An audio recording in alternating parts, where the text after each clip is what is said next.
Let's go. AITA for hanging up on my family when my sister just had her baby. I, 34F, have two sisters who I'll call Sally, 31F, and B, 28F. I am close to both, or thought I was. B got married a few years ago and had been having fertility issues. She and her husband finally conceived through IVF, and I was ecstatic for her when I found out she was pregnant. There have been a few times over the years where I've felt purposely left out of things. I was the only one who never got an invitation to B's graduation. She thought I wouldn't want to go. When her grandfather passed away, they had a big family get-together a few days later. I was the only one not invited. They didn't think I'd want to go again. When B had her baby shower, she organized it on a day where she knew I wouldn't be able to attend. Although upset at missing out, I dropped off at my parents' a beautiful hamper full of things I'd been buying for the baby and B, and included a handmade blanket that one of my aunts, recently passed, hand-knitted for my little boy when she found out I was pregnant 6 years ago.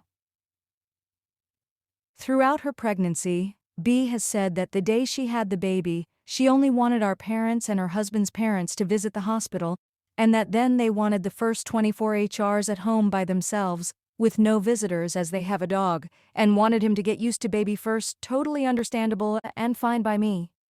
B has had multiple medical complications throughout her pregnancy, which has meant she had to have an early C-section. I spoke to B the day before and told her my day was clear, at work, but not a lot on, and that if she needed me, she knew where I was, and that I couldn't wait to hear from her. We didn't know the gender or anything, so very excited. On the day, I get an FB call around 1 p.m. from B, in which she and my dad introduced me to my beautiful nephew. I was delighted. B then handed the phone to my mom as a nurse came in. My mom then informed me that Sally was there. My joy turned into devastation. I asked my mom why I hadn't been invited to the hospital too. She said because I was working that they hadn't thought I'd be able to go. I told her that was an issue for me to deal with and that if I'd asked, my manager would have let me leave to enjoy the moment with my family, but instead they were all there enjoying that beautiful moment without me. Again. I hung up in tears from my mom. I've removed myself from the family group chat. I spoke to my manager at work who said she would have definitely let me leave for the afternoon and was shocked my family have done that. I messaged my mom afterwards and told her how upset I was, and her response was, "I'm sorry you feel that way." My manager said she's gaslighting me and said my feelings are absolutely valid, but was I overreacting? AITA for hanging up on my family? AITA has no consensus bot. OOP was NTA, relevant comments, commenter 1, NTA. I don't know why, but I have this feeling B is behind a lot of this. It sounds like you had children first and she had struggled. But whatever the reason behind your family's attitude and actions is, I want you to realize that none of it is your fault.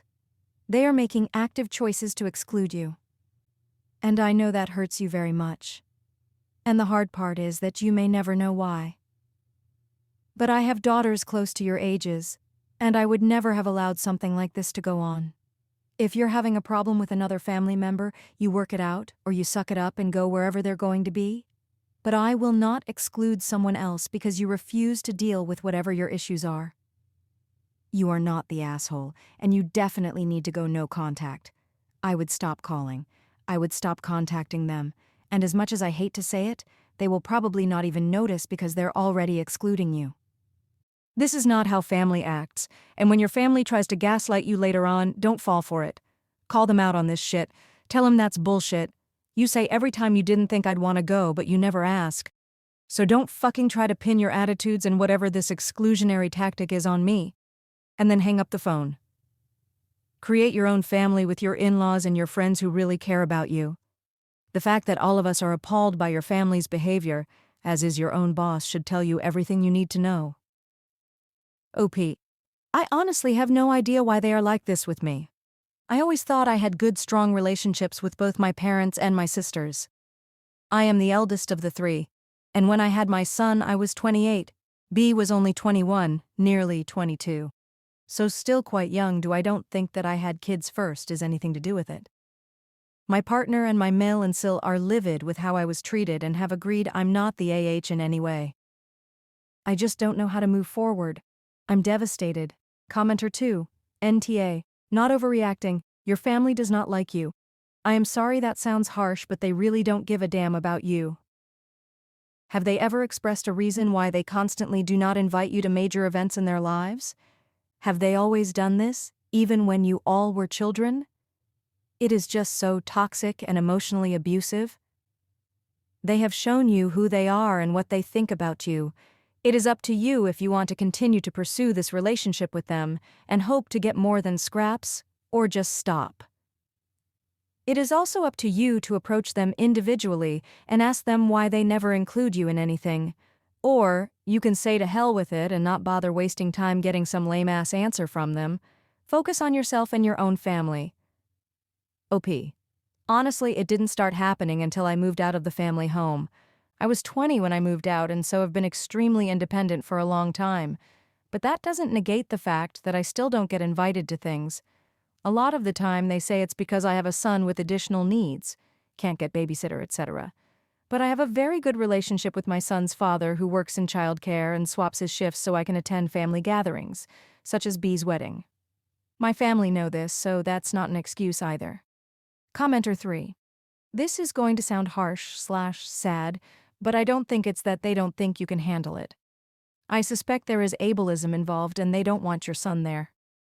OOP. I hope that isn't the case, but starting to think this might be one of the possible reasons as to why, unfortunately. Commenter 4. Families don't usually abandon loved family members without a reason. Have you done something that has upset them many times? Do you behave a certain way around them? I would ask them straight up why they are behaving this way and go on from there. OP.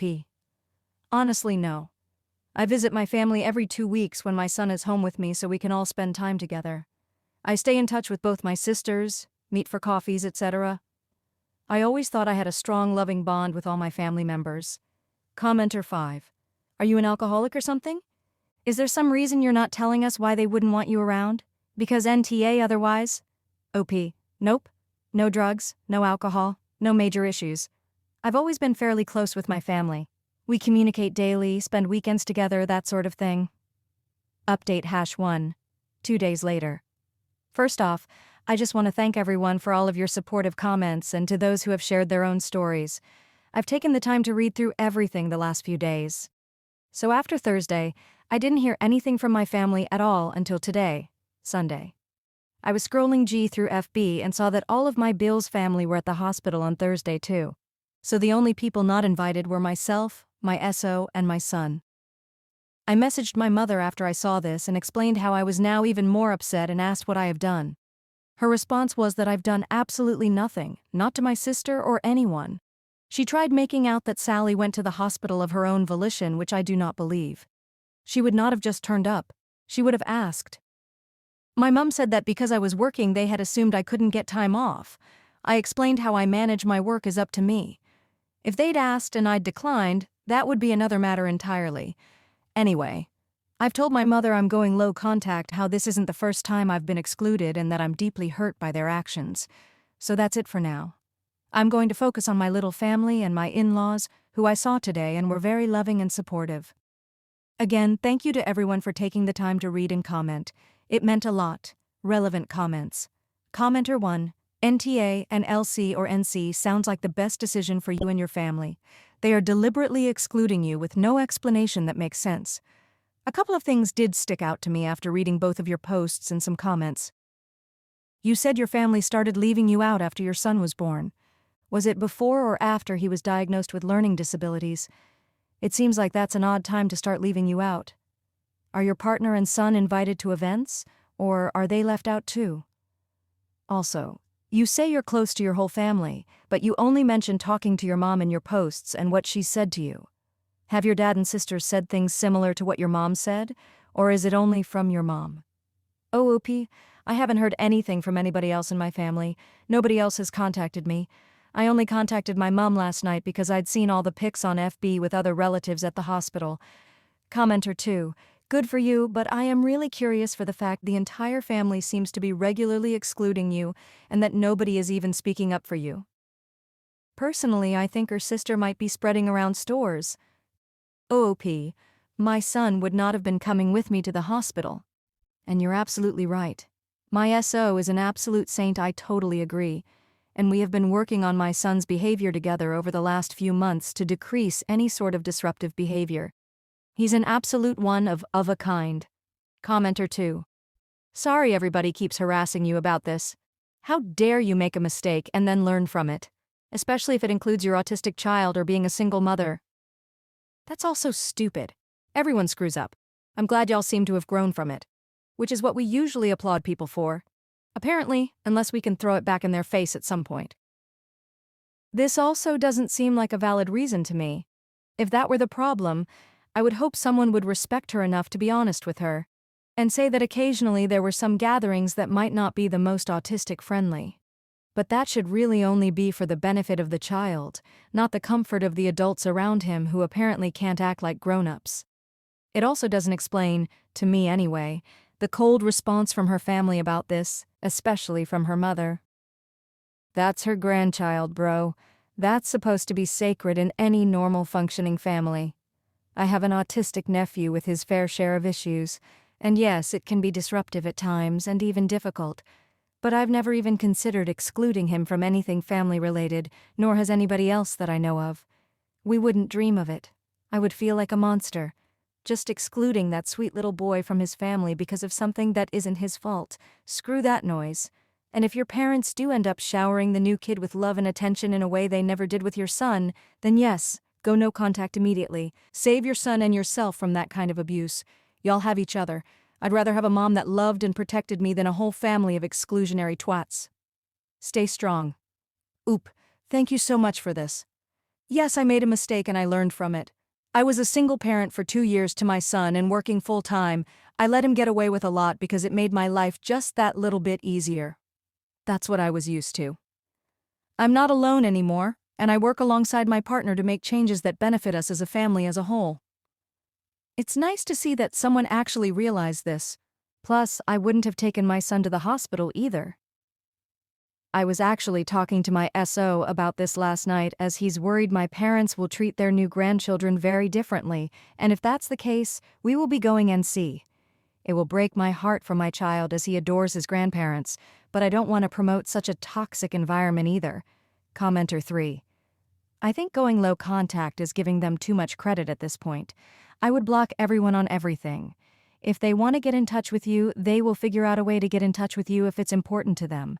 Until they make that effort, I don't know why you wouldn't want to be in any kind of contact with them. Sometimes we need to focus on our own families and not the families that were sperm and egg donors to us. OOP. I'm not going to contact them until they contact me. I wouldn't have last night if I hadn't seen all those photos on FB, but it just made me even more angry, and due to the comments on my original post, I just wanted to know why. Their response was that I've done nothing, which, if that's the case, I don't understand anything that's happened over the last few days. Update #2. 3 days later. Many of you asked for another update. B contacted me last night. She said she didn't remember ever telling me that no one was allowed at the hospital and that then plan was always for all of her in-laws to go, and that she had already had a conversation with Sally about her going too. She said I must have misheard. I gently reminded her that my SO had been sat in the room at the same time she had said, no one at the hospital other than parents, so couldn't see how we'd both misheard that? That the first thing he had said to me when I told him Sally was at the hospital was, she said no one other than yours or Bill's parents. She then said she had been upset that I hadn't reached out to her after the FaceTime call to check on her and the baby and that she'd refused to chase me. I told her that I had no idea what had been going on, whether she'd been discharged or anything, and that as a new mom I figured she wanted some time, which is understandable. I didn't expect her to chase me. She told me that they've had to go back to the hospital daily since they were discharged as the baby has been poorly. I told her I'm sorry about that, I genuinely am, and that I hope he gets better soon. She asked me when I'm going to see the baby. I told her I didn't know, and that it would depend on an invitation. She told me the invitation is open, but that she's feeling really sore and bruised at the minute, understandable, and doesn't know how she's going to feel, so that I need to put some time aside and check with them first if we did want to go through. I left at that in the end as it was gone 10 p.m. and needed some sleep. I'm honestly not too sure what to do. I spoke with my SO last night who laid his thoughts and feelings down, total NC, but that he will support me whatever I decide to do. Relevant comments. Commenter 1. Whatever you decide to do, you gotta pull back. Spend the time and money on your own family instead. OP. I plan to do that regardless. It's good to know I have my SO and my in-laws on my side at least. Commenter 2.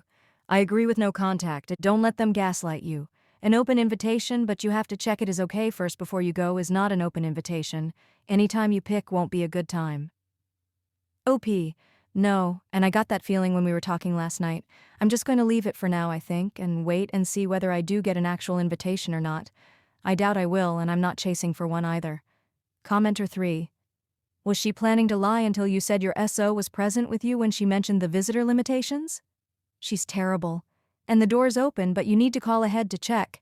It sounds like whenever you want to visit, they're going to come up with excuses for you not to visit. I would definitely go no contact. Don't let them continue to gaslight you. They're terrible people. OP. It certainly seemed like it until I reminded her So had been sat in the same room as us. And that was my thought about visiting room, so I'm certainly not going to chase. I'm glad he was there too, otherwise I think I might have started to think that I was going crazy. And I will be matching their energy from now on. Thank you. Commenter 4. You can't keep lighting yourself on fire, trying to keep everyone warm. You will just burn yourself out and they will complain the warmth wasn't enough. OOP. That's a very good analogy. I plan to go NC for a while now and see what happens, although I don't think anything will, so I'm going to focus on my SO, my son, and my in-laws now. Is B the golden child? Oop. Yeah, I suppose she is. She was the baby. She followed in Mum's footsteps job-wise. And I will. Update #3. 1 week later. So I messaged B back and told her that when she was feeling up to it, to let me know a day and we would go through. She left me on read and didn't respond. That's fine. I'm letting her get on with it. As for my mum, she's been sending messages and trying to FaceTime me. I've barely been responding to her messages. I haven't heard anything from Sally or my dad the last 2 weeks. This evening, my mum FaceTimed. I wouldn't have answered it, but my son was sat next to me and got giddy when he saw his grandmother pop up on my phone, so I did. She tried to act all normal and nicey nice, but I was blunt. I could tell she was miffed at the end of the call that I was still being off with her. After the call, I messaged her. Probably shouldn't have done, but I did, and it's done now, and told her that until I got a proper face-to-face apology that this is the way it's going to be. She messaged back and said she's apologized loads. She sent that, "I'm sorry you feel that way," and one message that did say that she was sorry, but in the middle of all the other waffle that came with it and nothing face-to-face. And I told her that she'd tried to gaslight me the first time and only tried to apologize once over a text. She FaceTimed me again and told me that she had not tried to gaslight me, that she was sorry that I felt that way and that, and I quote, "You just let your feelings get the better of you." I told her again that no, that's not an apology, that my feelings are valid. She then said she was sorry, turned on the waterworks and told me she couldn't do this anymore and hung up. So, yeah, that's it up to this point. Other than that, I've been good. Just focusing on my son and SO and my day-to-day stuff with work, etc. I've actually been okay and sort of come to terms with the fact that I'm not going to have that close-knit relationship with my family anymore. But that's okay. I have my SO, my son, and my in-laws.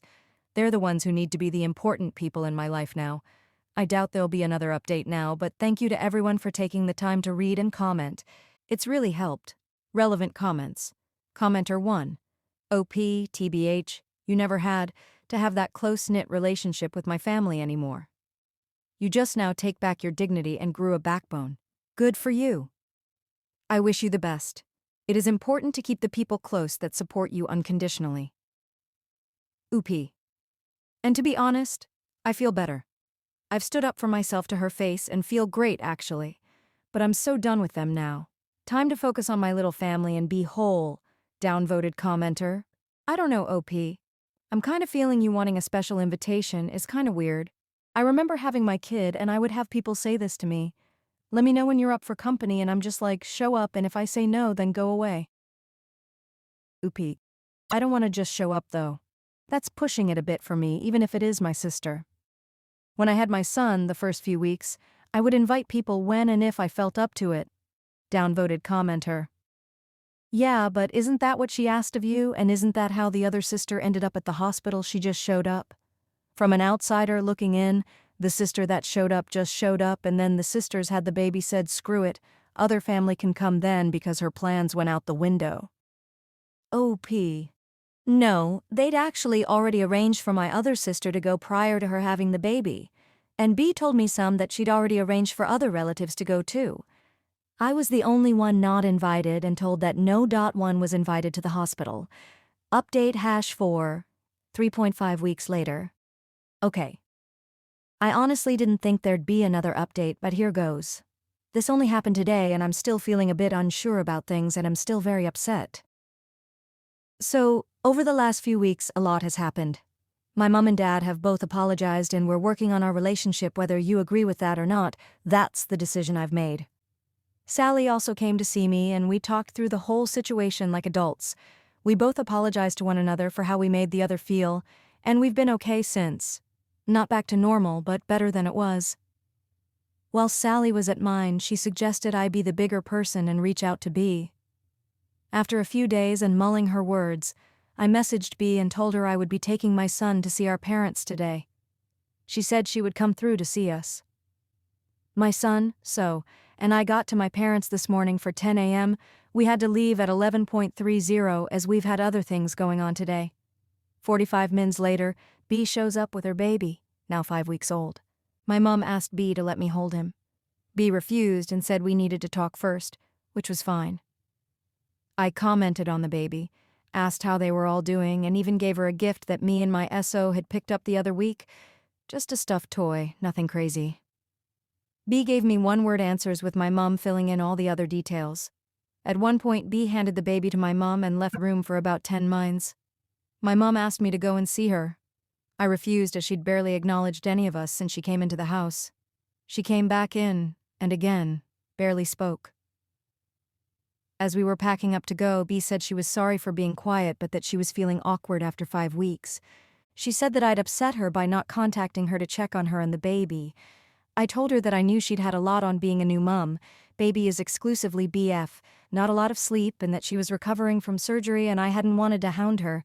She started shouting at me, calling me ridiculous, and that that's not what sisters do. That sisters are there for one another, and I'd hurt her feelings. She continued to shout at me, whilst holding her baby, about that she never said I couldn't go to the hospital, that I'd misconstrued what she had said, and that she doesn't know how this will be fixed. Mom and Dad tried to defuse the situation by saying they could see both sides, and that even though we were frustrated with one another, she needed to calm down and just talk. B then started shouting at my parents, saying she was sick of them taking my side. At that point, I couldn't even say anything. My son was in the room and picking up on the frustration and anger from B and asking to go. I told my family we were leaving. My mom and dad followed us out and I broke down when I got in the car. My mom asked me to go back inside. I couldn't. I was too angry and needed to remain calm for my son and for the drive home. B came to the door with the baby and said she didn't want me to go like this. I told her tough. I'd tried and all she'd done was shout at me. My SO tried to get me to turn around and go back, but I couldn't bring myself to. I was so upset I just wanted to come home. My mom rang me when we got home asking if I was okay. I broke down again and said no, that I'd tried, but all B had done was shout at me and tried making me out to be a liar. She'd taken absolutely zero accountability for what she'd said to me and my SO all those weeks ago. My mom and dad actually both commended me for staying so calm whilst B had shouted. I told my mom that I refused to be a parent that loses it in front of her kid, and in order for me to remain calm, I'd needed to leave. My mom and SO say I should contact B again once I've calmed down, but I honestly don't know what to even say at this point. So yeah. For those that are interested in any of this, that's where we are right now. Relevant comments. Commenter 1. Oh boy, family drama with a side of newborn chaos. A classic episode of As the Baby Cries. I mean, who knew that bringing a new life into the world would also bring out the Olympic-level shouting matches? OP. Honestly, if I'd have thought I couldn't have had a proper conversation with her like I did my other sister, I never would have gone. Commenter 2. Nah, she can contact you. In the meantime, Find the positive and just be there for your son. OP. I planned to. The only reason I didn't start shouting back was because he was there and I wasn't going to start kicking off in front of him. Commenter 3. Did your parents or other sister ever explain why you were left out a lot of the times? Is B their favorite? OOP. B is definitely the golden child. She's the youngest, the only one that went to university, followed our mom's career path in terms of nursing, etc. Commenter 4. Well, it must be very frustrating for B that the reality check of not getting her way a lot of the time is in the post-birth period, where one often finds out that a baby does not care about their parents' way. Not saying that this matters in your decision-making. It sounds like the reality check was long overdue. You were right to walk away and not compete in a yelling match. B's frustration is not your responsibility, and her way of handling it even less. She might come around, but even if she doesn't, you were doing the right things, concentrating on your own family and the ones that support you, standing up for you. OP. My son certainly didn't need to be subject to that kind of behavior. Whether she comes around or not, I expect an apology from her just for starting to kick off in front of him.